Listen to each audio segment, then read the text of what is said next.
All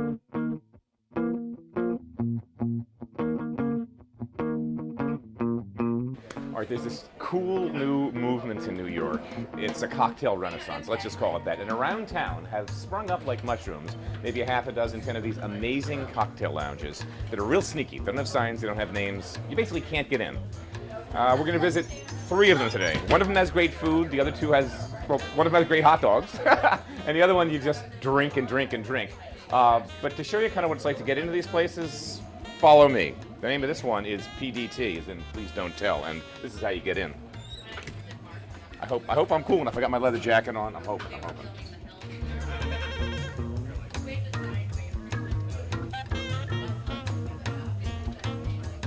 Hi. Yeah. Are we allowed in? Yeah. We're in. Yes. Thank you.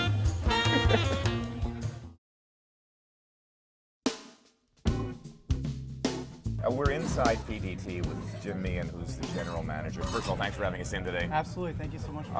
This is a place that I, kind of discovered by accident, hanging around the beverage crowd, the motley bartender crew. I always knew Criff Dog. We did a piece on you guys a while ago with the hot dogs. But what a great scene here. Now, the mixology thing has evolved so much. When did you decide that you wanted to throw your shoulder behind this wheel? I honestly think that you talk about, destiny or how you got into something. I think sometimes you choose life and sometimes life chooses you. I think life chooses you a lot. And I think for me, I was a bartender in college, and I was bartending my way to pay for school, to pay for tuition. I worked at 2 places in Madison, Wisconsin. By the time I was 20, I was managing one of them. I had to take a year off to get residency, to get in-state tuition.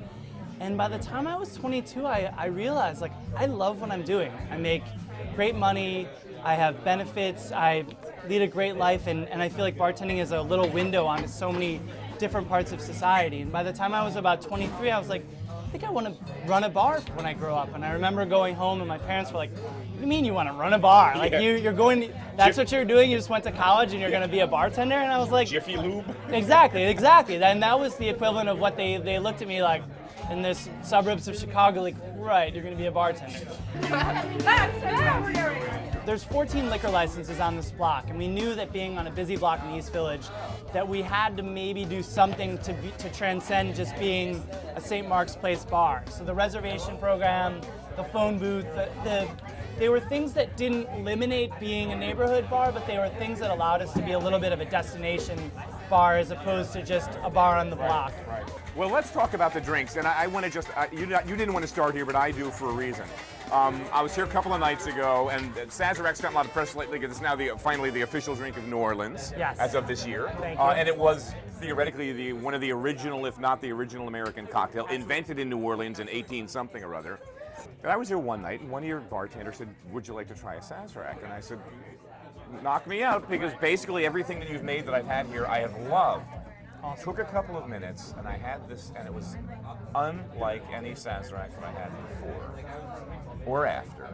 The cornerstone of any great bar is house recipes. The Sazerac here, it is a sugar cube that's muddled with a couple dashes of Angostura bitters, a few dashes of Peychaud's bitters, which are native to New Orleans. It's topped with 2 ounces of bonded rye whiskey. It's stirred, it's strained into a chilled rocks glass that has been rinsed with absinthe, and a beautiful balanced absinthe. It rinses the glass, you strain it into it, and you twist a lemon over it, rub it around the rim, and then you don't put it in, because that garnish it's not a garnish in the visual sense, but it's providing lemon oil, which is essential to the drink.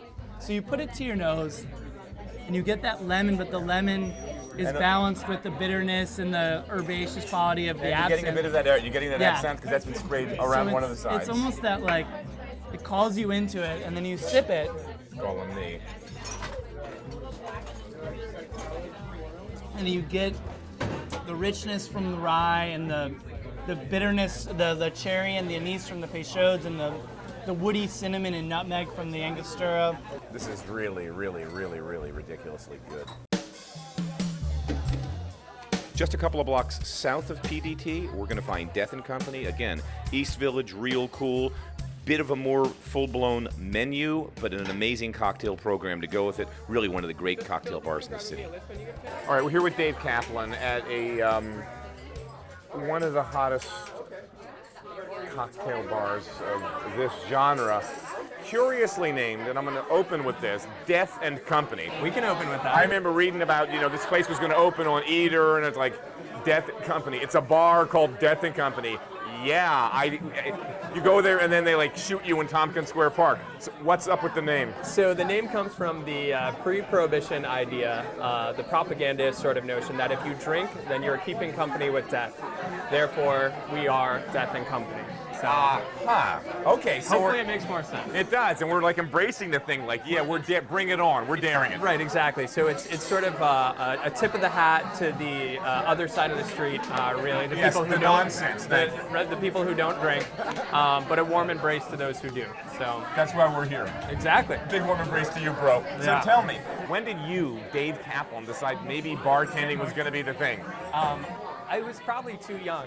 Watching Dean Martin and Frank Sinatra was saying, they're having fun, Dad. It was probably too young, Frank Sinatra live at the Sands might have done it for me. I mean, no, I was probably 15 or 16 when I started really getting into spirits books. I was the type of kid that before I ever tried smoking, I would read all the propaganda that the school had about smoking. I did the same with alcohol. When they tell you not to do it, I'm in. Right. But first I'd learn all about it, the carcinogens, like, what the cancerous effects of smoking, that is, and then go out and try it anyway. Smoking wasn't for me, but alcohol stuck, for better or for worse. So I just was hooked. I would read everything I could, and at that time I really thought Mr. Boston's was it. I thought that was the extent of knowledge out there, but I still went through. When I was 18, I did a very extensive bar in my friend's guest house, and we made it into a tiki lounge for the last month of our summer, 18-year-old summer. This is right upstate, after Rochester, New York. No. This was back home in Jackson Hole, Wyoming. I'm sorry. Jackson, middle of the sticks. Okay. Middle of the sticks. The middle of the sticks. Right. I've got a kid in college. Why don't I like this? It's just where all the parents want their kids to go, right? You were that kid. I'm the role model, I think. It's of what not to do, maybe. I was set for this. I knew I wanted to. I saw a bit of a space in the marketplace for cocktail bars. I wanted something that was very warm, very enveloping. I went to school for fine arts, so I wanted something that was very pleasing to me aesthetically. I wanted someplace that served food that was based around comfort. And in terms of the drinks, there's anything under the sun you can imagine. You have a huge list. Gin, shake and stir. Yeah, rum, shake and stir. So exactly, the way we worked it out is the shaken and stirred in each, so the lighter and the more boozy in each. Big, cool list, man. It's a big list. This is the Celine Fizz, just a nice, I could say, refreshing egg drink. Little bit of lemon, grapefruit, little sugar, just to fatten it up, and then Saint Germain, which is one of the great new liqueurs that's been given to us. What is it? It's an elderflower liqueur made partly from Gamay and Chardonnay grapes. It's almost kind of like a lost ingredient, especially in Europe. They use an elderflower syrup. Whereas, almost like lychee notes. Yeah, you get a little bit of lychee, a little bit of peach, but it's elderflower. It's an old classic ingredient. Just a little gin. Egg white. Little egg white. Maybe a little foamy.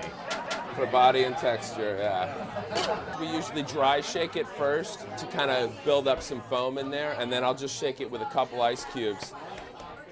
Just to get it going. It doesn't need that many ice cubes. Because that protein has that built. Remember, egg whites is what you make meringue out of. So you just want to whip. Yeah, you want to whip it up. Has that remarkable elasticity. And everybody's got different techniques for how they do it. But I got news for you. You won the contest tonight. There's nobody that's putting more. That's body language. He's the Agassi of the Muhammad Ali. Come on, that's it. That was. It's definitely, yeah. When you get frustrated, a good hard shake definitely. Hell yeah. Helps you get through the night. Oh man, it's like foam, delicious foam, like a little cloud of something lovely. This is great. Tailor's really interesting. You have Sam Mason in the kitchen, who was the pastry chef for Wiley at WD-50. Now he's morphed over doing both savory and sweet foods. He's amazing. Great chef. The food's really evolved at Tailor. Seriously great menu right now. And Eben Freeman, who oversees the Cocktail Lounge, again, a graduate of WD-50. He was there. He was the opening bartender. Amazing drinks with an amazing menu to go with them. Of this new age genre, these great cocktail lounge, prohibition era, sort of cocktail themed places, you're the only one that really has this really significant food component. So there's this equal balance of weighting between what you do and what Eben does. Talk a bit about you, because you're neat. You came from the pastry side of the equation. Well, I mean, I guess the thing was I came up with people like John Louis Paladin and Paul Lee Brandt, Wiley Dufresne, and they were so inspiring, I guess, on the savory side that I guess I couldn't help but be intrigued by, foie gras and lamb. So I guess my brain always kind of worked towards ideas and concepts with those foodstuffs, and eventually talked someone into allowing me to see what I could do with those. Yep, it's the charred snapper, and this is a salad of snow peas, pickled bean sprouts, almonds, and dried apricots. So, snails, maple, bacon, radishes, garlic. This is parsley foam served on baguette, which is buttered and hit on the plancha. That's what's down there. Yeah, and there's a little bit of Pernod, obviously in the liquid. Preserved lemon. This is dill foam. This is a powdered sauce, which is dried capers, red onions, and olive oil powder. The char is it's cured in rye flavors, and then it's gently warmed up, served with dill cream, burnt scallions, rye crisps, mustard greens, black radish. Cuba Libre, what makes Cuba Libre and not a rum and coke is the fact that there is a lime in it. That's the last element. We just played it up like that. So you can see when you get the gelatin content right, you actually get the bubbles that are trapped in there. And when you taste it, it actually fools you into thinking that it's carbonated. There was a time, a long time ago, when cocktails were ridiculous. When there were these ingredients and mixology had the pizzazz and people, did things from scratch. And was it the prohibition? Something threw the kibosh on the whole damn thing. And in the last 10 years, suddenly these lounges are just taking cocktails, I don't want to say back to where they were and beyond, but something like that. Prohibition came and killed drinking in the United States entirely. Wine making, beer making, all of it killed, And then post-industrial, the United States, pretty much, that's when you saw Budweiser and vodka come in. So that pretty much washed out all of these little interesting pursuits that there were in the United States at the time. Drinking is never going to go away. People are always going to the bar. It's an institution. It's more than just a place to drink. It is a social structure in a lot of places. You see it all over New York, all over Europe, all over Japan, and it's going to just continue growing, really. So now we're going to do a drink that I think sort of typifies the union of the kitchen and the bar and the whole movement towards culinary cocktails. So this is a drink that uses butternut squash. That I just going to blend with some rum and also falernum. Falernum is a velvet falernum, an old-timey label and an old-timey spirit. My grandmom's curtains were made out of velvet falernum, I think. So we're going to start off Falernum. with a half an ounce of falernum. I learned a new word today. All is good in the world. And then this is that butternut squash jus that we talked about. Again, just juiced, reduced, brown butter fat wash. Can I give that a sniff? Certainly. God, that smells really, my mouth's watering. This just smells great. It smells like roasted butternut squash with butter and butter and. So we just added some dark rum to that. And all we need to do is shake it up.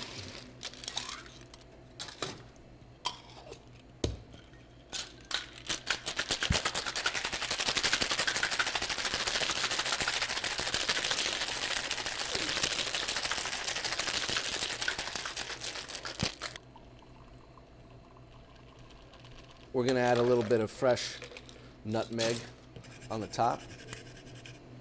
I was thinking as you were making this, in defense of drinking too much, You've got a vegetable component in this, actually. So this isn't just a drink. It's a food group. It's healthy.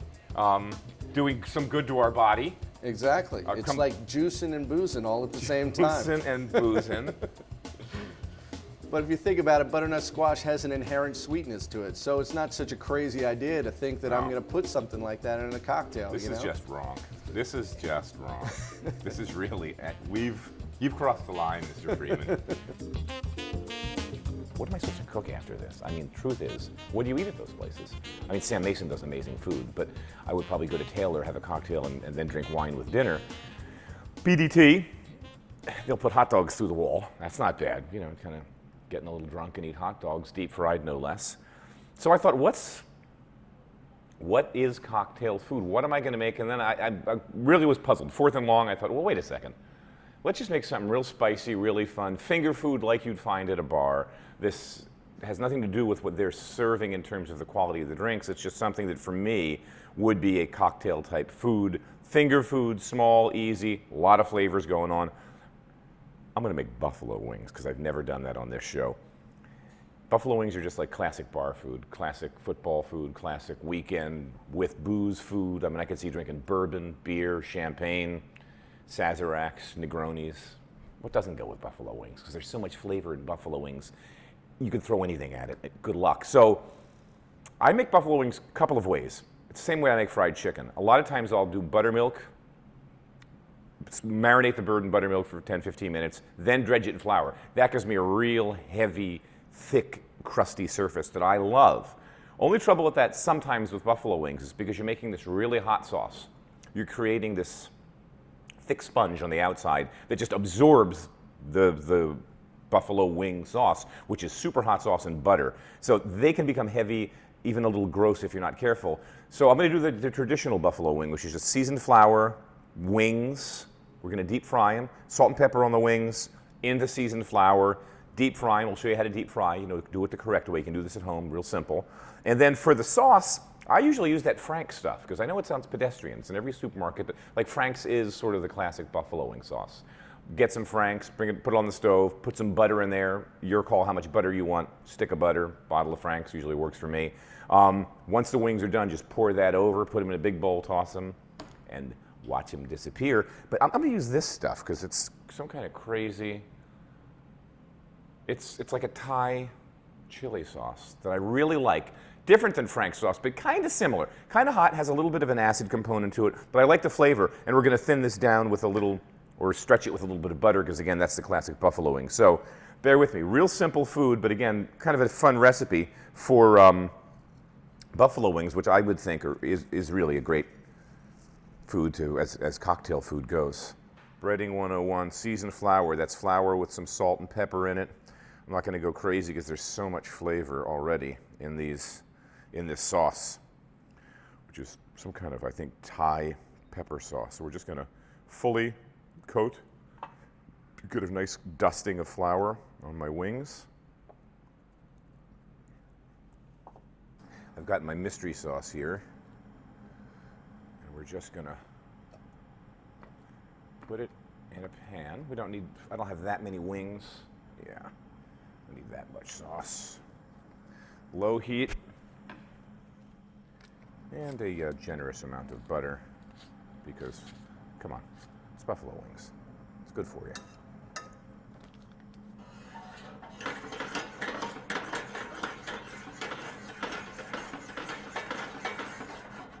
Yum. You know, it's important when I don't care what you're deep frying at home. If you want to make a fish fry, if you want to do fried chicken, anything that you're technically deep frying, not pan frying, but actually submerging the breaded protein into fat, 350 to 375 degrees is where the fat has to be. Don't guess. So buy one of these bad boys, and let's just get a reading and see where we are with my oil. 375? Good? Yep. Clean? Done? Okay. Another hint when you're deep fat frying, you're at home, do not overload the pan. By that I mean don't put too much breaded stuff in because the temperature is going to drop down radically. This is somewhere between refrigerator and room temperature, so let's say this is about 50 degrees and it has weight and volume to it. It's going to drop the temperature of my oil, so I'm just going to do these in maybe 3s or 4s. Here you go. Have a shot of this going in.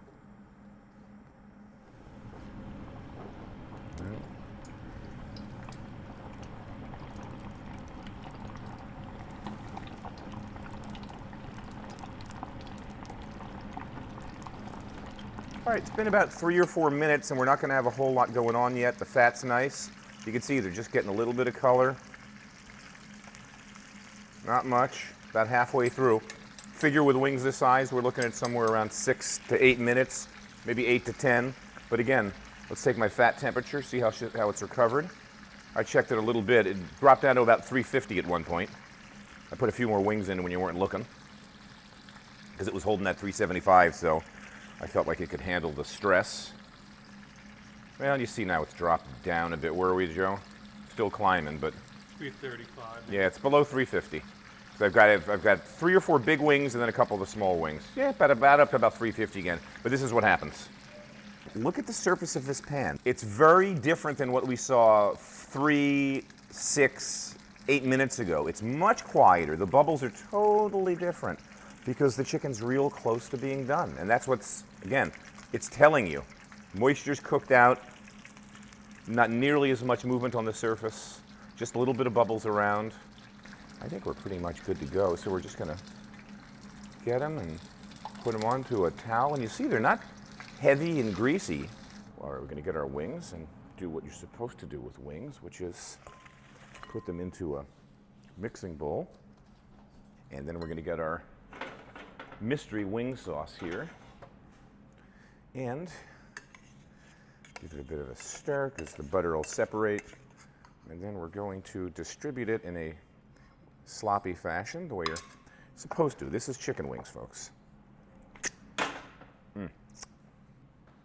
I'll get to these wings in a minute, but I wanted to just talk a bit about, again, those 3 places, PDT, amazing cocktails, and hot dogs from Criff Dog next door. So you can have yourself a Chang dog, a Wiley's Dad dog, or whatever you want, the redneck. But a great cocktail program. Death & Co., more food, great cocktails, simple kind of lounge food that works with the cocktails. Then you get to Tailor, and I got to tell you, Sam's really evolved with the food at Tailor. It is so much, not better than it was at the beginning, but at the beginning when they opened, it was a new concept. The whole thing was something new. No one had ever done a place like that, and I thought the portions were just small, that you'd go there and you'd eat, and then you'd have to go somewhere else and eat again. It was like the best cocktail party you'd ever been to. Amazing cocktails, wonderful canapes, but no, they're there. Sam's evolved, and that restaurant is really one of the great restaurants in the city today. The food's amazing. His cooking's evolved, and you can actually eat a meal. The portions are big and great with amazing cocktails. So kudos to Sam and to Eben and to everybody there. But I mean, I think the difference between Tailor and all the other places is Tailor, downstairs is the lounge cocktail bar. Upstairs is a really seriously great restaurant with a great cocktail program. I'm gonna bite into these wings, and I'm probably not gonna talk because these are really hot and really spicy. And I'm just smelling this and beginning to choke a little bit. So let me just take one of these guys. And you see it's got that nice little glaze on it.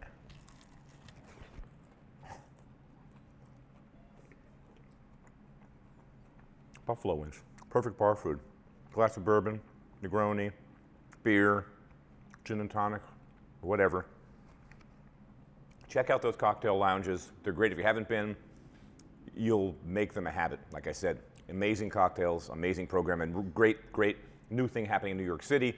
And it's something we're going to see continuing to expand around town, and I'm sure around the country, because all the beverage media types are reading about these. They're just spot on. See you in a week. Oh, guys, have a wing.